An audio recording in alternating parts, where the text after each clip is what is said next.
Bismillahirrahmanirrahim. Assalamualaikum warahmatullahi wabarakatuh. Waalaikumsalam warahmatullahi wabarakatuh. Alhamdulillahi rabbil alamin. Alladzi arsala rasulahu bil huda wa dinil haqq liyudhhirahu 'ala ad-din kulli wa kafaa billahi shahida. Asyhadu an la ilaha illallah wahdahu la syarika lahu wa asyhadu anna Muhammadan abduhu wa rasuluh la nabiyya wa la rasula ba'dahu.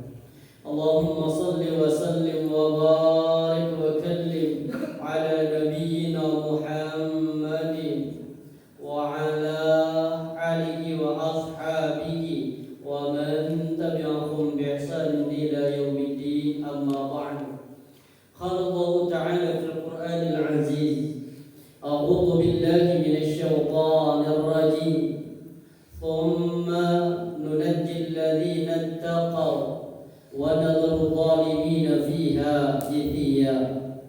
Wa qala Rasulullah sallallahu alaihi wasallam fi haditsin, ya ayyuhan nas khudhu minal a'mali ma tutiqun fa inna Allaha la yamallu hatta tamallu wa inna habbal a'mali ila Allah ma dama wa in qalla. Sadaqallahul 'azim wa sadaqa rasulul karim wa nahnu 'ala dzalika minasy syahidin. Alhamdulillahi rabbil alamin. Para jamaah sidang salat subuh Masjid Darus Salam, insyaallah dirahmati Allah Subhanahu wa taala. Alhamdulillah, marilah kita sama-sama senantiasa bersyukur kepada Allah atas semua karunia yang Allah kurniakan kepada kita, atas semua limpahan nikmat yang Allah limpahkan kepada kita. Salah satu limpahan nikmat yang terbesar, Allah Subhanahu wa taala memberikan kita nikmat hidayah. Ini nikmat yang terus kita jaga, terus kita pelihara, terus kita pupuk. Semoga Allah Subhanahu wa taala menjadikan akhir perjalanan kita berakhir di atas dinul Islam dan dalam kondisi yang husnul khatimah. Maka bermunajatlah kepada Allah, minta sebagaimana Syekh bin Baz beliau senantiasa berdoa kepada Allah dalam setiap doa-doa sujud beliau. Beliau minta salah satunya, Allahumma inni as'aluka husnul khatimah wa na'udzubika atau wa a'udzubika min su'il khatimah. Tapi para jemaah dirahmati Allah, kita akan lanjutkan pembahasan kajian kita, kitab At-Tadhkirah. Kita akan sampai kepada jenis-jenis dosa dan cara taubatnya. Berangkat dari satu hadis Rasulullah sallallahu alaihi wasallam yang bersumber dari Abu Hurairah. An Abi Hurairah radhiyallahu anhu 'an Nabi sallallahu alaihi wasallam qala, kutiba 'ala ibni Adam nasibuhu minaz zina. Ternyata dalam hadis ini digambarkan bahwa setiap pribadi manusia itu diberikan ketetapan oleh Allah pasti punya dosa. Jadi tidak mungkin ada satu orang pun yang tidak punya dosa, karena ini ketetapan Allah. Ketetapan Allah bagi setiap pribadi manusia itu pasti punya dosa. Apa bentuknya? Di sini dijabarkan oleh Rasulullah. Qala kutiba 'ala ibni Adam nasibuhu minaz zina. Rasulullah SAW mengatakan setiap manusia ditentukan oleh Allah nasibnya minaz zina, dari perzinahan. Mudrikun dzalika la mahalata, yang mustahil, tidak mungkin manusia kecuali pasti akan menjalaninya. Artinya setiap pribadi manusia itu pasti punya dosa zina, dan ini ketetapan Allah. Apa bentuk dosa zina itu? Pertama, fal ainani zinahuma an-nazar. Kalau kita punya mata, maka pasti kita punya dosa yang bersumber dari pandangan, an-nazar, mata. Kita mau tinggal di mana biar tidak bermaksiat dari mata? Di mana tinggal yang gak ada maksiatnya dari mata?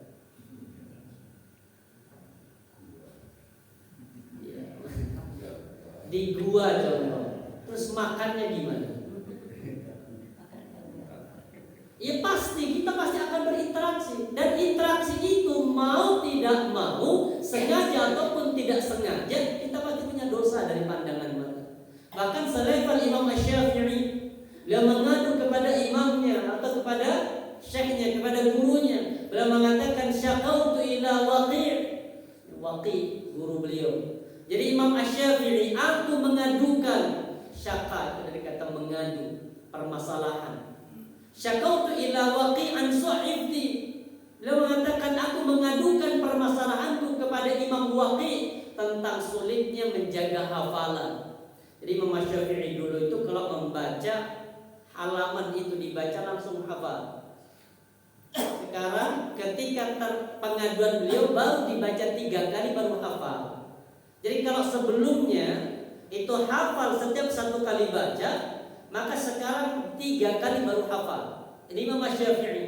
Ini aja diadukan kepada gurunya sambil berkata, "Masyaqautu ila waqi'an sahibdi." Lihat kalimat gurunya. Fa arsyadani ila tarkil ma'asi. Maka kemudian guruku menyarankan kepadaku untuk meninggalkan kemaksiatan. Dan beliau nggak pernah bermaksiat. Terus dicari apa sebabnya, kapan mata saya bermaksiat. Qadarullah, beliau itu ketika mau datang ke rumahnya Imam Waqi itu melewati jalan satu-satunya jalan pasar. Ketika lagi berjalan di pasar, ada seorang ibu-ibu yang sudah menutup auratnya. Kemudian ada angin yang berhembus menjadikan sedikit roknya ibu-ibu itu tersingkap, yang menjadikan bagian betis wanita itu terlihat sepintas oleh Imam Asy-Syafi'i. Sengaja. Kemudian apa? Ini yang menjadikan hafalan Imam Asy-Syafi'i yang gak lama. Sekarang kita nggak usah kena angin. Istisingkap deh, benar ya. Fa'arsyadani ila tarkil ma'asi. Kemudian apa? Fa innal ilma nur, kata Imam Al-Waqi, sesungguhnya ilmu itu ada cahaya nur. Wa nurullah ila yubdalil ma'asi, dan cahaya Allah tidak akan berikan petunjuk kepada al-ma'asi, kepada orang yang bermaksiat. Jadi wajar kalau kita ngafalnya sulit, hilangnya cepat. Kenapa? Nasibu minaz zina. Dari mana? Ya ini dari al-ainan, dari 2 mata, zinahuma an-nawar. Jadi pandangan itu zinanya dengan cara melihat. Apakah kemudian enggak ada solusi? Ada solusi. Apa solusinya? Rasulullah mengatakan, "Ma min muslimin," apabila ada seorang hamba muslimin, fayatawadda, kemudian dia bertawadhu atau berwudu, fayuhsinu wudu'ahu, kemudian dia menyempurnakan wudunya. Ghasala wajhuhu, setiap kali dia mengusap bagian wajahnya, kharaja kullu khati'atin, keluar setiap dosa-dosa yang ada di wajah, ma'akhul qatil ma, sesuai dengan tetesan-tetesan air yang menetes dari wajah kita. Makanya bagian dari hal yang diafdalkan, diutamakan setiap kali kita selesai berwudu, maka bagian wajah atau bagian anggota wudu yang tersentuh dengan air itu tidak usah dikeringkan atau tidak usah diusap dengan handuk. Biarkan tetesan itu akan meneteskan dosa-dosa yang ada di wajah. Apa dosa di wajah? An-nadhar, pandangan. Maka solusi agar terbebas dari dosa zina mata dengan apa? Tidur. Terus yang terbaik. Masuk tidur terus juga gak mungkin. Kemudian yang kedua, wal udunani zina umal istima'. Zina yang kedua itu kita punya telinga. Jadi mata insya Allah aman. Kenapa? Buta. Tapi belum tentu aman dari telinga. Al-istima'. Makanya ketika mohon maaf, contoh ibu-ibu ikut PKK, informasi di PKK berapa lama? 10 menit. Sisanya apa? Saya tanya ibu-ibu, Pak. Bapak. Itu kerjanya ibu. Nah, coba dari Dari 10 menit acara mungkin 1 jam sampai 1,5 jam. Apa aktivitas yang ada di situ? Biasanya merumpi. Ketika merumpi kita tidak mau ikut-ikutan, tapi di sebelah kita orang yang merumpi. Terus gimana? Mau nggak mau itu pasti ada istimewa mendengar. Nggak usah jauh-jauh lah Pak. Kita sekarang alhamdulillah, apalagi di momentum tahun-tahun fitnah ini 2023, 2024 ini, yang dibahas jis terus.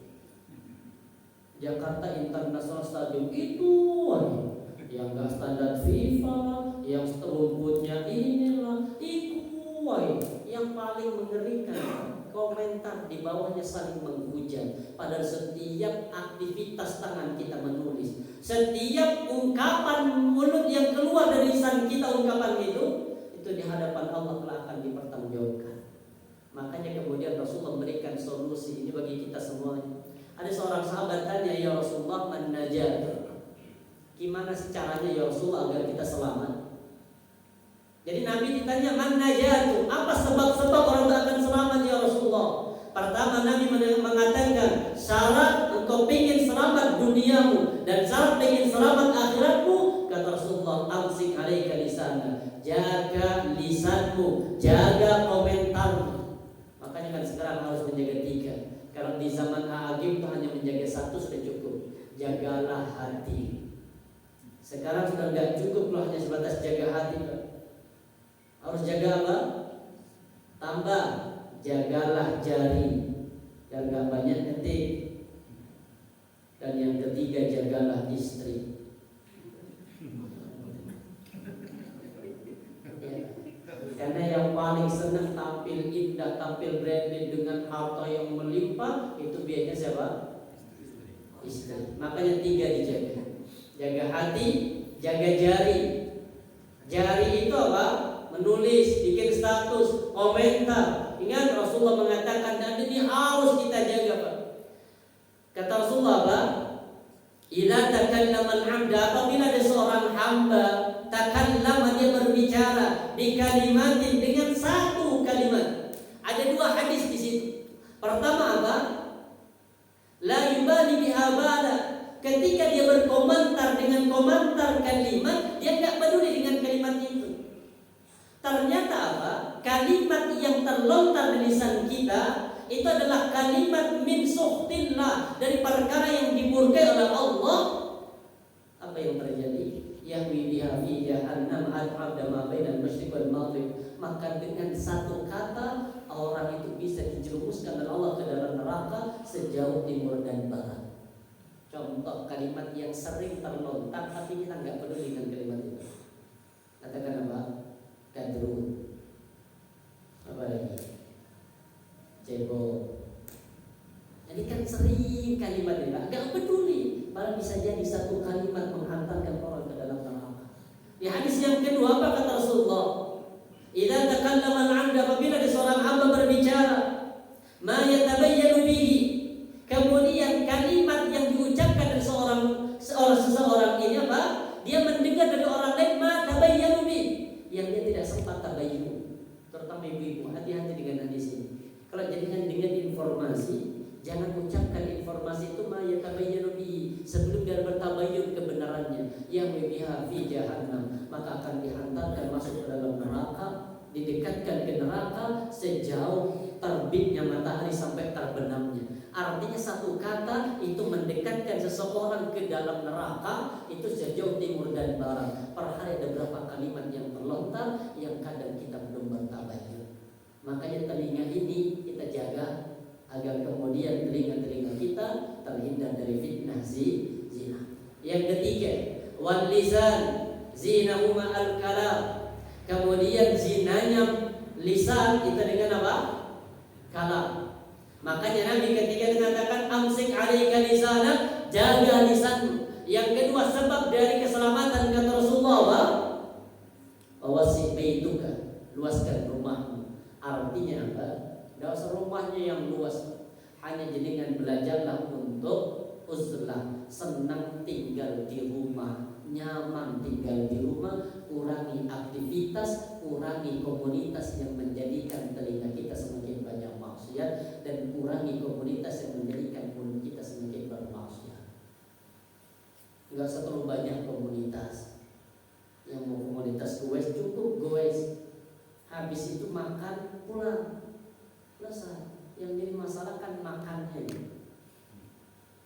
nongkrong di makannya yang kadang umum.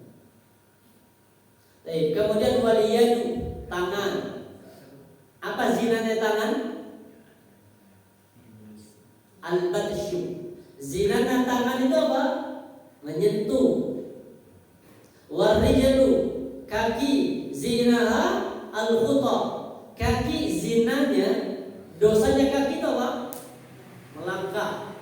Makanya kata Allah di dalam surah Yasin ayat ke-65 ini, al-yawma nakhtimu ala afwahihim wa tukallimuna aydihim wa tashhadu arjuluhum bima kanu yaksibun. Pada hari itu kata Allah, makanya menggunakan kata an itu menunjukkan taksis khusus pada hari itu. Kapan hari itu? Di padang mahsyar. Jadi padang mahsyar itu kita nggak lama, hanya berapa lama gitu di padang mahsyar? Berapa hari di padang mahsyar? Hanya setengah hari, Pak. Jangan dibayangkan kemudian mahsyar itu bertahun-tahun, enggak. Hanya setengah hari, nggak terlalu lama. Cuma ini jadi masalah. Apa kata Allah? Ta'rujul malaika, para malaikat itu naik dan turun. Ta'ruj, naik. Warruh, bahkan malaikat Jibril ikut naik turun. Fi yaumin, dalam satu hari, kana miqdaruhu 50 alfasana. Dalam satu hari di padang mahsyar itu seperti 50.000 tahun. Jadi ini setengah hari, Pak. Hanya 25.000 tahun. Itu lama, dahsyat. Kenapa? Tudana syamsu, Allah dekatkan matahari qidamil au idnain. Jarak matahari dengan kehidupan manusia di padang mahsyar itu hanya tinggal 1 mil. Ada 2 makna kata mil. Makna mil yang pertama, min safaqatil ardh. Apakah mil itu dari panjang hitungan bumi? 1 mil itu kurang lebih 1,6 km. Jadi 1,6 kilo. Ada yang katakan mil itu tutupnya celah. Kalau di zaman ibu-ibu dulu bercelah itu pakai yang ada tutup, yang pakai kuku itu dikocok, habis itu kan ditarik. Ini yang di dalam itu yang dicarikan ke mata. Ini namanya apa? Mil. Artinya apa? Matahari saat itu begitu dekat. Fatahruqun nas, semua manusia kemudian terbakar. Ketika sudah terbakar, la dhahaba yurakum 70 dira'a. Kemudian mereka berkeringat, dan satu orang keringatnya itu mengalir sampai dengan 70 hasta. Per orang keringatnya itu ngalirnya 70 hasta, kurang lebih 20 atau 30 meter per orang. Setelah itu kemudian keringat akan naik biqadri a'malihim, sesuai dengan kadar amal perbuatan mereka. Ada yang sampai di mata kaki, ada yang sampai di lutut, ada yang sampai di pinggang. Bahkan puncaknya orang yang paling banyak dosa pada hari kiamat akan berkeringat. Wa yarjimu iljama, menutupi, artinya di atas mulut, di bawah hidungnya. Para jemaah rahmati Allah, maka pada hari itu kata Allah, sebentar, gak lama. Berapa lama tadi? 25.000 tahun. Tapi apa kata Rasulullah? Allah mengatakan fayuhawwinu 'alal mu'min, maka Allah jadikan bagi orang mukmin itu tahawwin, dimudahkan oleh Allah urusannya sampai seolah-olah seperti hanya terbitnya matahari sampai terbenam. Jadi satu harinya di padang mahsyar bagi orang mukmin itu, bagi orang kafir atau bagi orang mujrim berdosa itu seperti 25.000 tahun di kehidupan dunia. Sedangkan bagi orang mukmin itu itu hanya seperti terbitnya matahari sampai terbenam, dari subuh sampai maghrib. Miskin kita kayak kehidupan ini. Bagi orang yang beriman, Allah berikan perlindungan. Maka para jamaah rahmati Allah, di sini kemudian Allah katakan apa? Hari itu mulut-mulut kita ditutup. Wa tukallimuna aydihim, tangan yang ngomong, tangan yang berbicara, wa tashhadu arjuluhum, kaki yang menjadi saksi. Dan yang terakhir apa dosa manusia? Wal qalbu yahwa wa yatamanna, sedangkan hati kemudian apa? Berkeinginan dan berangan-angan. Wa yusaddiqu dzalikal farju wa yaktibuhu, sedangkan semua itu akan ditindaklanjuti atau ditolak oleh kemaluan. Jadi pertama, tingkatan-tingkatan dosa itu dari mata, kemudian apa? Telinga, habis telinga apa? Mulut, habis mulut tangan, habis tangan kaki. Kalau sudah ini urutannya, pertama lihat dulu, Allah cantik, sudah. Habis itu apa? Ngomong minta nomor WA. Sudah, lanjut kemana? Tangan yang apa?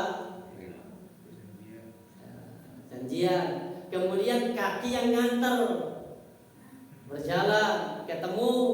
Setelah ketemu, kemudian hati berangan-angan. Ini kosong ini, gak ada orang, berangan-angan. Maka kemudian puncaknya apa? Al-farju, kemaluan itu membenarkan atau tidak. Artinya puncak dari kemaksiatan ketika kemudian terjadi perzinahan. Para jamaah rahmati Allah, ini juga menguatkan bahwa setiap manusia itu ditetapkan Allah punya dosa. Bahkan yang perdebatannya, hadisnya sahih, ini perdebatannya Nabi Musa dengan Nabi Adam. Padahal jauh nih. Nabi Musa sama Nabi Adam gak ketemu di kehidupan dunia. Tapi Rasulullah menjabarkan pada debat. Kapan debat ini terjadi? Ketika Nabi Musa sudah wafat, kemudian ketemu ruhnya dengan Nabi Adam, disitulah terjadi perdebatan. Apa perdebatannya? Ihtajja Adam wa Musa. Terjadinya perdebatan antara Nabi Musa dengan Nabi Adam. Faqala lahu Musa, Nabi Musa berkata, anta Adam. Dikata Nabi Musa, engkau ini Nabi Adam, Nabi yang pertama atau manusia pertama. Alladzi akhrajatka khati'atuka minal jannah. Gara-gara kesalahanmu ya Nabi Adam yang menjadikan Allah mengeluarkanmu dari surga. Kata Nabi Musa, kalau kamu gak bermaksiat, awak dewi kan saya di surga. Nih, karena memang Nabi Musa itu menghadapi kehidupan yang berat, Pak. Nabi Musa itu sudah menghadapi kaum yang sangat sulit ditaklukkan. Nabi Musa menghadapi kaum namanya kaum Yahudi, sudah diselamatkan. Bukan hanya menghadapi kaum, pertama kehidupannya saja sudah susah. Lahir ada aturan. Apa aturannya? Setiap anak laki-laki yang lahir dari Bani Israel harus dibunuh yang tinggal di kota Mesir. Hidup di zaman itu. Dan terus puncaknya kemudian ketika datang malaikat maut mau mencabut ruhnya Nabi Musa. Tiba-tiba malaikat maut sudah ada di kamarnya Nabi Musa, ditampar sama Nabi Musa, wajahnya lepas kedua matanya malaikat maut. Ini hadis sahih. Akhirnya malaikat maut kembali kepada Allah. Apa kemudian? Ya Allah, Engkau utus aku kepada seseorang yang gak mau mati, ya Allah. Ini kata malaikat. Akhirnya mata malaikat itu dikembalikan Allah ke tempatnya. Kemudian tolong kamu kembali ke sana, sampaikan apa maunya. Kalau masih pingin hidup lagi atau pingin panjang umur, suruh tempelkan tangannya di bulu unta atau bulu kuda. Semua bulu yang tertutup oleh tangannya itu adalah tambahan tahun bagi Nabi Musa. Jadi kalau Nabi Musa ingin panjang umur, tinggal tempelkan tangannya, kira-kira ada berapa ribu bulu yang tertutupi. Seperti itulah nanti tambahan tahunnya Nabi Musa. Makanya Nabi Musa itu protes kepada Nabi Adam. Anta Adam alladzi akhrajatka khati'atuka minal jannah. Gara-gara kesalahanmu Adam, kami semuanya diusir dari. Coba Nabi Adam enggak makan buah. Kan kita sekarang di kata Nabi apa? Apa kata Nabi Adam? Faqala lahu Adam. Nabi Adam berkata, "Anta Musa." Engkau itu seorang nabi, namanya Nabi Musa. Anda istafakallahu bi risalati wa bi kalami, yang Allah telah memilihmu dengan risalah, yaitu engkau menjadi seorang rasul, wa bi kalami, dan engkau menjadi seorang yang diajak berbicara dengan Allah. Tsumma tarubuni ala amrin qaddara alaihi. Kemudian engkau menyalahkan aku dengan takdir yang telah Allah tetapkan kepadaku. Jadi ternyata Nabi Adam itu dikeluarkan dari surga itu memang sudah takdir. Ingat, ketentuan Allah dikeluarkan dari surga. Tapi ingat, Nabi Adam berdosa itu bukan karena takdirnya. Karena apa? Ya perbuatan Nabi Adam. Walaupun Nabi Adam gak berbuat dosa, ya tetap pasti apa? Dikeluarkan. Karena memang Nabi Adam itu bukan penduduk surga untuk saat itu. Allah katakan di surah Al-Baqarah yang ke-30, wa idh qala rabbuka lil malaikati inni ja'ilun fil ardi. Berarti kan Allah ciptakan Nabi Adam itu jadi apa? Khalifah. Qadarullah, bersamaan dengan terjadinya pelanggaran Nabi Adam, dikeluarkan oleh Allah ke bumi. Walaupun Nabi Adam gak bermaksiat sekalipun di surga, Allah pasti akan. Mohon maaf Pak, sebagian ulama mengatakan begini, Nabi Adam itu dikeluarkan itu bukan karena kesalahan beliau. Kesalahan beliau kan bisa mungkin disuruh bersih-bersih surga, gak harus memang takdirnya sudah waktunya kontrakannya habis, dikeluarkan bersamaan dengan terjadinya apa? Terjadinya pelanggaran Nabi Adam. Apa kemudian? Qala Rasulullah sallallahu fahajja Adam Musa marratain. Kemudian Nabi Muhammad mengatakan Nabi Adam mengalahkan Nabi Musa 2 kali perdebatan kalah. Jadi mengatakan ternyata Nabi Musa memahami terjadinya dosa itu yang menjadikan Nabi Adam diusir. Padahal itu adalah takdir Allah yang telah Allah tentukan kepada Nabi Adam sebelum diciptakan. Kayak kita ini kan kita sudah jelas takdirnya. Apa yang Allah tentukan kepada kita sebelum Allah ciptakan kita? Takdir Bapak yang Allah tentukan sebelum Allah ciptakan kita ada berapa? Apa? Takdir kita apa? Kalau dalam satu hadis dikatakan apa? Yujma'u khalquhu fi batni ummi 40 yawman nutfah. Allah kumpulkan penciptaan Nabi atau penciptaan kita semuanya di perut ibu 40 hari masih berupa nutfah. Yang kedua menjadi apa? Tsumma yakunu 'alaqah. 'Alaqah itu artinya nempel. Berarti janin sudah mulai nempel di dinding rahim. Kemudian tsumma yakunu mudghah, kemudian menjadi segumpal daging. Segumpal daging itu artinya dagingnya sudah utuh, berarti di dalamnya sudah lengkap dengan tulang belulang. 40 hari kemudian tsumma yuktabu bi 4 kalimat, kemudian ditetapkan 4 perkara. Pertama bikat birizki, Allah sudah tentukan kadar rezekinya. Yang kedua wa ajalihi, ajalnya, batas umurnya sudah Allah tentukan. Makanya di 2 nih gak akan pernah geser, dua-duanya pasti gandengan kemana-mana. Yang ketiga wa amalihi, amalnya sudah Allah tentukan. Kayak dengan bapak begini ke masjid, ini sudah Allah berikan kemudahan, Allah takdirkan kita begitu. Cuma yang ini namanya takdir. Sedangkan yang 2, umur sama rezeki namanya qadha, ini gak bisa dirubah. Sedangkan amal ini bisa dirubah. Yang terakhir yang berat apa? Sakiyun atau sa'idun, surga atau neraka, sudah Allah tentukan. Jadi nama-nama kita ini harus ngerti. Nama kita tercantum di surga atau nama kita tercantum di neraka jauh sebelum Allah menciptakan kita sudah Allah tentukan. Yang jadi masalah khawatir kalau nama kita nyantum di neraka. Makanya jadikan kalau berdoa itu minta kepada Allah perlindungan dari api neraka, belajar dari Umar bin Khattab surah Ar-Ra'd ayat ke-39. Itu inspirasi doa beliau dalam setiap beliau berdoa. Nanti kalau Bapak Ibu sempat umroh lagi tawaf di Ka'bah, baca doa ini sebagaimana Umar membaca surah Ar-Ra'd ayat yang ke-39. Apa kata Allah?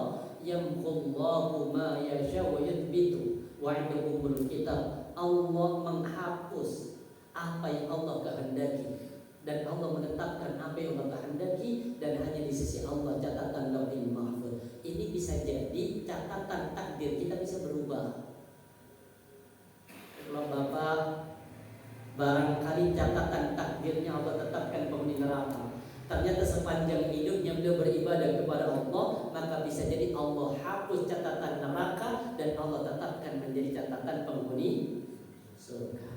Belajarlah dari situ. Baik, para jemaah rahmati Allah, karena ditetapkan punya dosa, maka hendaklah kita bertobat kepada Allah. Minimal setiap hari kita membaca berapa? 100 kali. Apa yang kita baca? Yang ada di doa zikir pagi sama zikir sore. Kan ada apa? Astaghfirullah wa atubu ilaih. Berapa kali? 100 kali. Enggak harus di tempat duduk kalau itu. Mungkin lagi zikir pagi baca astagfirullah wa atubu ilaih 10 kali. Itu sepanjang hari. Jadi enggak harus satu kali duduk, sepanjang hari dibaca astagfirullah wa atubu ilaih. Tapi kalau mau lebih dahsyat, jangan lupa habis sholat subuh sama habis sholat asar membaca sayyidul istighfar. Apa kata Rasulullah? Man qalaha minal lail, barang siapa yang membaca sayyidul istighfar minal lail di waktu malam. Waktu malam itu artinya habis asar. Muqinan biha, dengan penuh keyakinan kepada Allah. Tsumma yamutu qabla an yusbiha, kemudian dia mati sebelum datang waktunya subuh. Illa min ahlil jannah, kecuali Allah jamin dia menjadi penghuni surga. Aman qalaha minan nahar, dan barang siapa yang membacanya di waktu siang. Artinya waktu siang kayak sekarang yang belum sempat baca habis subuh sampai syuruk. Muqinan biha, dengan penuh keyakinan. Tsumma yamutu qabla an yumsiya, kemudian dia mati sebelum datangnya waktu salat asar. Illa dakhalal jannah, kecuali Allah akan masukkan dia ke dalam surga. Maka jadi dengan habis sholat subuh, habis sholat asar, dengan baca Allahumma anta rabbi. Ingat ya, muqinan. Muqinan itu artinya penuh keyakinan. Kalau nggak yakin, nggak masuk di sini. Syaratnya muqinan biha, penuh dengan keyakinan dengannya bahwa Allah akan mengampuni dosanya. Kemudian di keterangan yang lain ini di dalam surah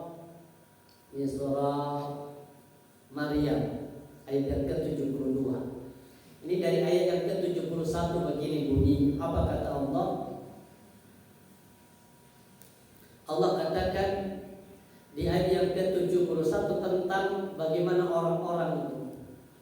Allah katakan wa in minkum illa wariduha, dan setiap pribadi manusia kecuali pasti mendatangi neraka. Jadi setiap manusia itu pasti mendatangi neraka. Karena 'ala rabbika hatman maqdiyah. Karena ini merupakan ketentuan ketetapan Allah yang telah Allah tetapkan kepada kita. Dalam tafsir itu kata wariduha mendatangi ada 3. Ada yang katakan pertama, setiap pribadi manusia itu pasti masuk dulu ke dalam neraka. Ini yang berat. Apa kata Rasulullah? La yabqa fajira, tidaklah seseorang itu yang dia bertakwa kemudian dia berdosa illa dakhalaha, kecuali pasti mendatangi memasuki neraka. Ini hadis. Jadi setiap pribadi manusia itu mendatangi di mana yang pertama datang masuk dulu ke dalam neraka. Penduduk surga pun juga dulu masuk ke dalam neraka. Coba bayangkan, kalau masuk semua ke dalam neraka seperti apa yang akan dirasakan. Tapi kemudian fatakunu 'alal mu'mini bardan wa salama. Kata Rasulullah, bagi orang mukmin yang masih berada di dalam neraka, padahal dia calon penghuni surga tapi masuk dulu ke dalam neraka, maka Allah akan jadikan dingin dan akan menjadikan selamat oleh Allah sebagaimana Allah jadikan dingin api itu terhadap Nabi Ibrahim. Terus siapa yang Allah selamatkan dari api neraka? Ini kata Allah. Tsumma nunajjil ladzina taqaw, kemudian kami kata Allah selamatkan orang-orang bertakwa. Wa nadharul zalimin, dan kami biarkan orang-orang yang zalim di dalam neraka jithiyah dalam kondisi berlutut. Kata zalim ini bisa dimaknai berdosa. Makanya sebelum salam sunnahnya baca doa. Allahumma inni, sebelum salam. Ini doa khusus yang diajarkan oleh Rasulullah kepada Abu Bakar As-Siddiq. Allahumma inni zalamtu nafsi. Ini diajarkan di sekolah-sekolah Muhammadiyah. Allahumma inni zalamtu nafsi zulman katsira fala yaghfiru dzunuba illa anta faghfirli maghfiratan min 'indika warhamni innaka antal ghafurur rahim. Jadi kan kalau lagi sholat wajib jangan tinggalkan ini. Ini enggak masuk dari rukun. Karena rukun sholat itu hanya sampai apa? Tasyahud akhir, hanya sampai fil alamin innaka hamidum majid. Tapi apa kata Rasulullah? Idza faraga ahadukum minat tasyahhudil akhir, apabila di antara bapak, di antara ibu telah selesai dari tasyahud akhir, maka jangan lupa biasakan membaca doa berlindung kepada Allah dari 4 perkara. Pertama apa? Allahumma inni a'udzubika min 'adzabi jahannam wa min 'adzabil qabri wa min fitnatil mahya wal mamati wa min syarri fitnatil masiihid dajjal. Ini jangan lepas. Kemudian setelah baca ini, khususkan doanya Abu Bakar As-Siddiq yang diajarkan oleh Rasulullah, dan ini khusus beliau tidak pernah lepas. Apa? Karena ada kata dzoli. Allahumma inni zalamtu nafsi, ya Allah sesungguhnya aku telah banyak menzalimi diriku sendiri. Dzulman katsira, kezaliman yang banyak ya Allah. Fala yaghfiru dzunuba illa anta, dan tidak ada yang bisa mengampuni dosa-dosaku illa anta, kecuali Engkau ya Allah. Faghfirli, maka ampuni dosaku ya Allah. Maghfiratan min 'indik, ampunan yang bersumber dari sisimu. La yaghfiru illa anta faghfirli maghfiratan min 'indik warhamni innaka antal ghafurur rahim. Jadi dengan sering baca ini. Baca. Hafalkan. Kalau nggak hafal dibaca di luar sholat. Tapi ini memang sunnahnya Rasulullah mengajarkan pada Abu Bakar itu untuk dibaca di dalam sholat sebelum salam. Boleh jadikan baca kapan? Ketika lagi sujud boleh. Sujud itu dikatakan apa? Aqrabu ma yakunu al-'abdu min rabbi wa huwa sajidun. Terdekatnya seorang hamba itu kepada Allah ketika dia sedang sujud. Apa perintahnya? Fa'akhiru ad-du'a. Kalau lagi sujud itu perbanyak berdoa. Kalau lagi ruku enggak boleh berdoa. Di hadis dikatakan apa? Wa amar ruku', adapun ketika orang yang ruku' fa'adhimu fihi rabb, maka agungkanlah Rabbmu. Makanya ketika lagi ruku' dengan membaca memperbanyak doa ruku'. Tapi kalau sujud, setelah baca doa sujud dengan memperbanyak berdoa. Faquminun ayustajabala, maka yakini Allah akan mengijabai dalam setiap doanya. Allahumma inni zalamtu nafsi. Jadi apa zalim itu? Al-zulmu wad'u syai' fi ghairi mawdi'ihi. Zalim, dikatakan zalim itu apa? Menempatkan sesuatu bukan pada tempatnya. Itu namanya zalim. Menteri contoh, ahli di bidang pariwisata, tapi ditempatkan di olahraga. Zalim apa tidak? Zalim, bukan pada tempatnya. Atau mungkin ditunjuk jadi RT padahal nggak punya skill sedikit pun, maka yang menunjuk itu zalim. Semua apa zalim itu? Menempatkan sesuatu bukan pada tempat, itu namanya zalim. Sampai Rasulullah mengatakan apa? Idza dhi'atul amanah ila ghairi ahliha fantadhiris sa'ah. Kalau kalian memberikan amanah kepada bukan ahlinya, maka tunggulah kehancuran. Sama apapun itu. Kemudian kalau kata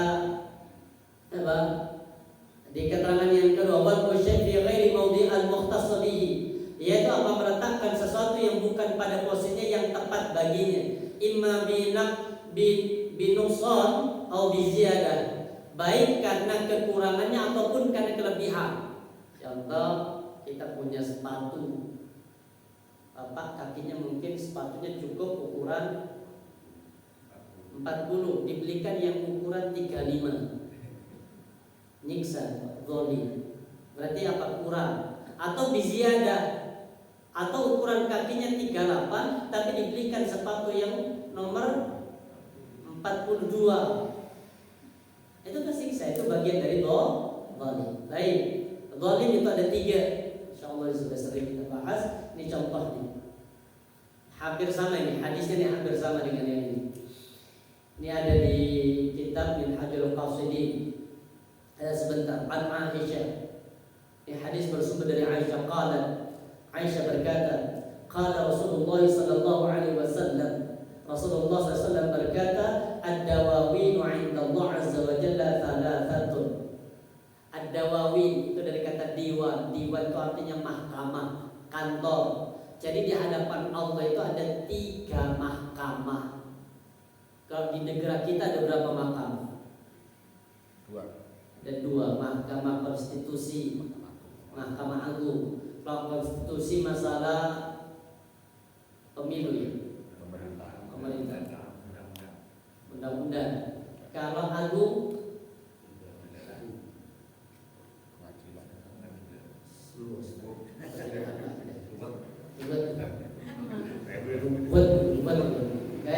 di hadapan Allah sama. Di hadapan Allah justru ada 3. Kira-kira nanti dari 3 mahkamah kita ini masuk mahkamah yang mana? Apa 3-3-nya? Atau 2? Atau salah satu di antara 3? Dan pasti setiap manusia itu akan melewati ini, kecuali yang berapa? Kata Rasulullah yang berapa? 70.000 dari umatku akan masuk surga bi ghairi hisabi wala adab.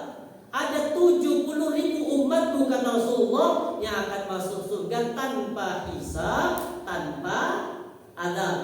Sedangkan di antara yang lain dari 70.000 yang lain itu pasti kena ini, akan melewati 3. Jadi nggak harus 3-3-nya, bisa jadi 1 cukup, bisa jadi 2, bisa jadi 3. Kita lihat sebentar.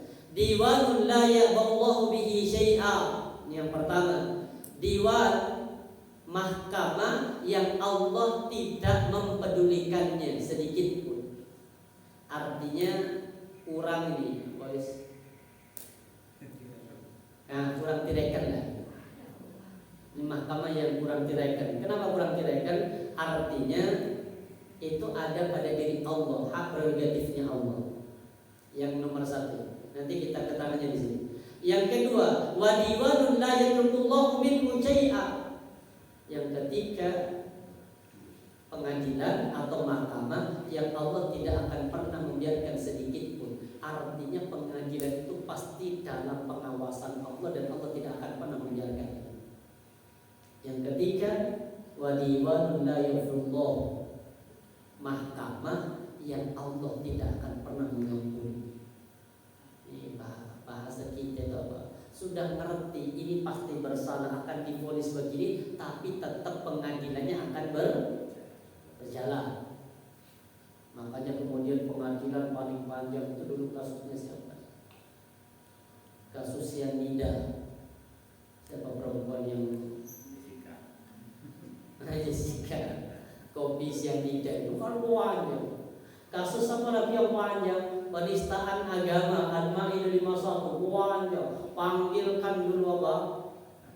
Ahli bahasa dipanggil, ahli tafsir dipanggil, ahli gerak bibir dipanggil, ahli neraka juga semua semuanya dipanggil, diambil apa? Dimintai pendapat. Setelah itu baru kemudian disimpulkan.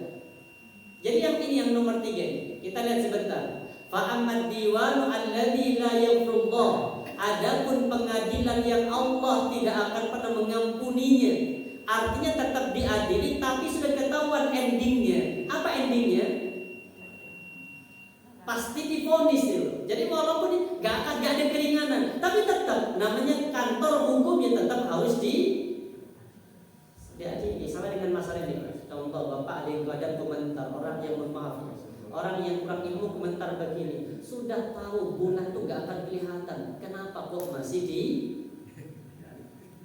Ya kan pasti banyak komentar begitu. Posisi bulan sudah dihisab di mana? Posisi bulan di bawah 2 derajat. Wis gak mungkin ketok ini.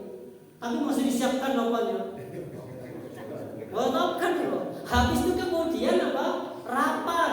Itu anggarannya lumayan besar lah. Mohon maaf yang dulu sampai dikasuskan itu apa? Mengumumkan tentang hari raya gak jadi besok lusanya itu habis 5 miliar. Menteri Agama. Wes ngerti, sudah Pak, memang itu aturan.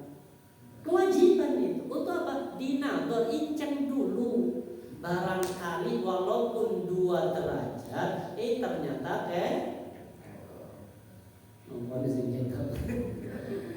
artinya putus nggak akan pernah kelihatan. Sudah diponis. Sudah, maka itu aturannya. Aturannya apa kata Rasulullah? Sumu li ru'yatihi. Puasalah kalian karena melihat bulan. Waftiru li ru'yatihi, dan berbukalah karena kalian melihat bulan. Makanya di Indonesia kemudian ditetapkan 3 metode untuk menetapkan tanggal 1. Contoh, kalau di pertama menggunakan metode apa? Hisab mutlak ini. Ini menggunakan apa? Wujudul hilal. Wujud ada bulannya sudah di atas ufuk tapi belum terlihat oleh mata. Makanya menggunakan hisab. Yang kedua menggunakan ru'yat. Ini pun ru'yat hanya dilihat dipakai 2 bulan saja, Pak. Kapan ru'yat dilihat? Ketika menentukan tanggal 1 Ramadan dan menentukan tanggal 1 Syawal, itu aja dilihat. Karena perintah hadisnya baginya begitu. Kemudian kalau setiap bulan apa yang dipakai? Hisab. Apa yang dipakai kalau setiap bulan? Apakah setiap awal bulan gincang dulu? Tidak kan? Apa kemudian menteri menyiapkan ini? Tidak. Yang dipakai itu imkanur ru'yat. Imkanur ru'yat ini yang dipakai. Apa imkan itu? Kemungkinan ru'yat bisa terlihat ketika apa? Posisi bulan 3 derajat di atas ufuk. Itu nggak usah diincang sudah. Kenapa nggak usah diincang? Karena nggak ada perintahnya ngincang. Perintah ngincang hanya di awal Ramadan sama Syawal. Makanya kemarin hari raya Idul Adha beda. Kenapa kok beda? Karena nggak sama. Apanya nggak sama? Metodenya yang dipakai imkan itu apa? Kan nggak ada di hadis beberapa titik kan nggak dipakai kan? Enggak. Hanya langsung apa? Dihisab dulu. Oh ternyata posisi bulan saat itu masih 2,6 derajat, nggak sampai 3. Berarti belum imkan. Makanya diputuskan tanggal 1-nya hari Selasa. Sedangkan kalau hisab sudah di atas ufuk, maka masuk tanggal 1. Makanya beda hari raya. Walaupun beda hari raya tetap apanya? Sholatnya bareng. Ono sing puasanya hari Selasa tapi sholatnya hari Kamis. Nah, jadi sudah diputuskan. Artinya apa? Mahkamah ini sudah memutuskan gak mungkin ada amnesti, tapi tetap dihukumkan. Karena namanya mahkamah. Apa kata Allah dia? Adapun diwan, mahkamah yang tidak mungkin diampuni pelakunya oleh Allah, itu apa nih? Fasyirku billah, orang yang mati dalam kondisi syirik. Ini mahkamahnya bagi orang yang mati kondisi syirik. Ini mahkamahnya di sini. Sedangkan orang kalau berbuat syirik kemudian dia tempat bertaubat sebelum mati, maka nggak masuk mahkamah yang ini. Jadi mahkamah ini bagi para dukun yang mati di atas kesyirikannya. Bagi para apa lagi? Apa syiriknya? Percaya kepada sesuatu di luar Allah, mati dengan keyakinan itu baru namanya syirik. Dan orang yang syirik itu matinya dalam kondisi batal syahadatnya. Di hadapan Allah batal syahadat, tapi di hadapan kita kan tetap. Contoh, mohon maaf, ada seorang dukun mati di saat sedang praktek kedukunannya, tapi agamanya Islam, maka kita sebagai warga Muslim tetap apa? Memandikan, mengkafani, mensolatkan, menguburkan di kuburan kaum muslimin. Tapi kemudian di hadapan Allah orang yang mati dengan syirik ini batal syahadat. Apa kata Allah? Ini ayatnya. Innahu man yusyrik billah, sesungguhnya barang siapa yang dia berbuat syirik kepada Allah, faqad haramallahu alaihi al-jannah, maka Allah haramkan baginya al-jannah, surga. Jadi kalau ada orang mati dengan kesyirikan, Allah haramkan surga. Ini masih satu mahkamah. Namanya mahkamah apa? Mahkamah yang Allah tidak akan mengampuni dan tidak ada amnestinya. Sedangkan mahkamah yang lain nanti masih ada amnesti. Dipotong apa? Potong hari raya, amnesti. Terus apa lagi? 11 Agustus, 17 Agustus, potong. Kalau yang ini mohon maaf, mahkamah ini gak ada pemotongan. Jelas? Ada pertanyaan sampai sini? Insyaallah ya. Ini masih satu dosa. Ada pertanyaan? Monggo. Assalamualaikum warahmatullahi wabarakatuh. Waalaikumsalam. Dan akhir-akhir ini kan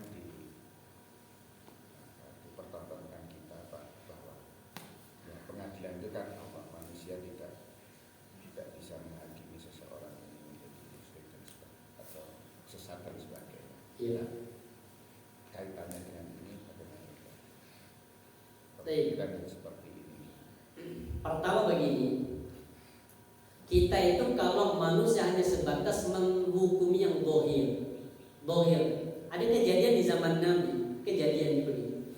Ketika lagi berperang, terjadinya peperangan ini sampai kemudian Rasulullah murka kepada sahabatnya.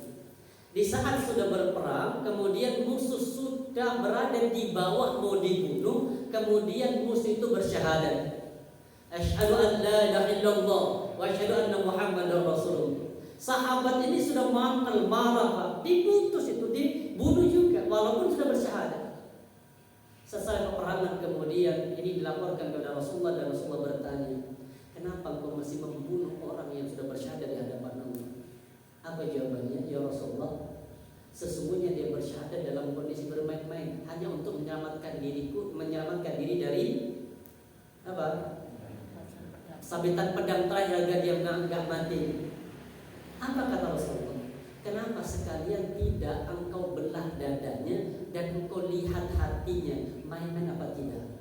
Apa kata sahabat? "Ya Rasulullah, apakah kalau saya belah dadanya kemudian hatinya terlihat muslim apa tidak?" "Tidak," kan ya Rasulullah. "Terus ngapain saya harus?" Artinya begini, Nabi makanya begini. Katanya tadi sudah bersyahadat, main-main. Dari mana kamu tahu kalau syahadatnya dia main-main? Kalau orang sudah bersyahadat sudah hukumnya banyak. Dohir. Sampai ada orang menikah Nasrani kan, kemudian perempuannya muslimah, syaratnya apa? Mau tak nikahkan tapi harus syahadat. Sudah di depan Nabi syahadat asyhadu an la ilaha illallah. Walaupun hatinya dia apa? Wis pokoknya mari nikah, Bu. Ada yang contoh. Sudah hukum dasarnya apa? Hukum dasarnya ini apa itu?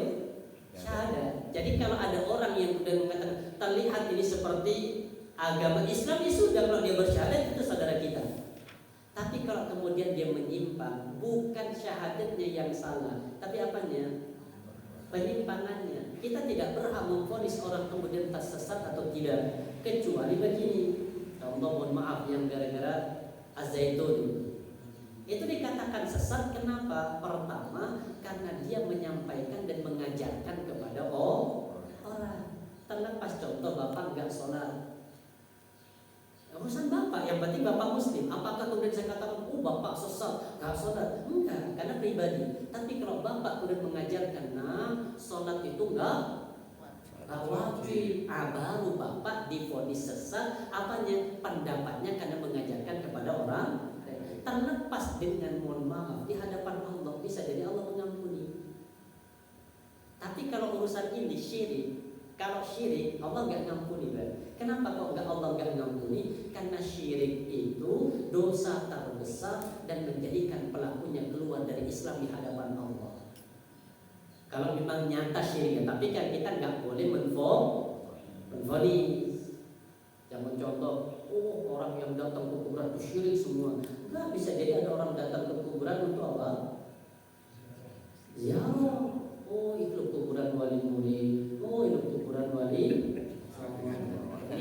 Kalau kemudian dari situ ada unsur syirik, itu di hadapan Allah. Insyaallah jelas ya. Jadi bedain antara sesat pribadi, kita tidak boleh menyesatkan, tapi kalau pendapatnya dan ini menjadi hukum halayak ramai, ini yang kemudian disesatkan, baru di situ dia dibentengi kesesatannya. Sampaikan seperti salah menafsirkan ayat tafassahu fil majalis. Oh berarti kan harus berbicara, makanya dipakai kemudian dengan salah. Yang kedua apa? Minal mu'minina wal mu'minat. Mukmin sama mukmin itu kan gandengan. Oh berarti boleh sholat itu mukmin laki-laki, sebelahnya mukminah. Itu ayatnya itu kan gak pada jadi itu yang menjadikan subhanallah bihamdika. Assalamualaikum warahmatullahi wabarakatuh.